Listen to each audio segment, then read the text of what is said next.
Hello friends, welcome to சமையல் வாசம். இன்றைக்கி நம்ம சேனலில் வாழைத்தண்டை எப்படி ஈஸியாக 3 மெத்தடில் க்ளீன் பண்ணலாம் அப்படின்னு பார்க்க போகிறோம்.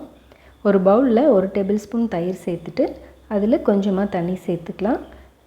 கூடவே 1/2 டீஸ்பூன் சால்ட் சேர்த்துட்டு அதை நல்லா மிக்ஸ் பண்ணி எடுத்து வச்சிடலாம். தயிர் சேர்த்த தண்ணியில் வாழைத்தண்டு போட்டு வைக்கிறப்ப கலர் மாறாமல் இருக்கும். அதுக்காக தான்.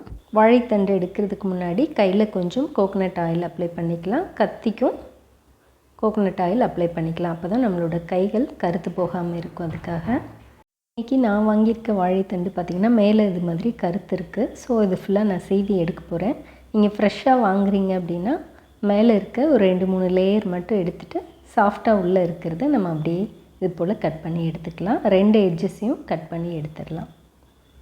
பாருங்கள், இப்போ கட் பண்ணி எடுத்தாச்சு. இந்த சைஸ்க்கு ஒரே மாதிரி ஃபஸ்ட்டு நம்ம ரவுண்டாக சீவி எடுத்துக்கலாம். இது கட் பண்ணுறப்பவே நார் வரும் கூடவே கத்தியில். அது கொஞ்சம் கொஞ்சம் நம்ம அப்பப்போ க்ளீன் பண்ணிடலாம். ஒவ்வொரு வாழைத்தண்டும் ஒவ்வொரு மாதிரி இருக்கும். ஒரு சிலதில் நார் நிறையா இருக்கும், இதில் அந்தளவு நார் இல்லை.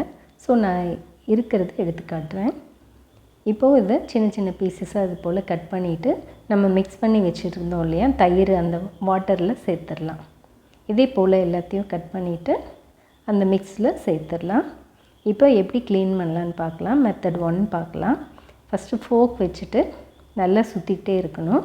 ஒரு 5-6 நிமிஷம் தொடர்ந்து சுற்றணும். அப்படின்னா தான் நார் வரும். நான் இப்போ எடுக்கிறதுக்காக உங்களுக்கு குயிக்காக காட்டணும்னு எடுத்திருக்கேன். செகண்ட் மெத்தடில் பார்த்திங்கன்னா பவுல் சின்னதாக இருக்கனால பெரிய பாத்திரத்தில் சேர்த்துட்டு ஹேண்ட் பிளெண்டர் அல்லது பிளெண்டர் வச்சுருப்பீங்க இல்லையா, அதை வச்சு இது போல் 4-5 நிமிஷம் இது போல் பண்ணோம் அப்படின்னா அந்த நார் ஃபுல்லாக பாருங்கள் உள்ளே தெரியுதா, நல்லா போய் அதில் சுற்றிக்கும். இது போல் எடுக்கலாம் ஈஸியாக.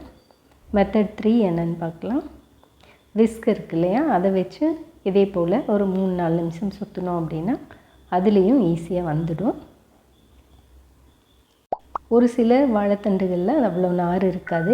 நான் யூஸ் பண்ணியிருக்க வாழைத்தண்டில் அவ்வளோவா நார் வரல. நான் இருக்கிறத வச்சு உங்களுக்கு காமிச்சிருக்கேன். பாருங்கள், இதுலேயும் சென்டரில் இது போல் வரும். ட்ரை பண்ணி பாருங்கள். தேங்க்யூ.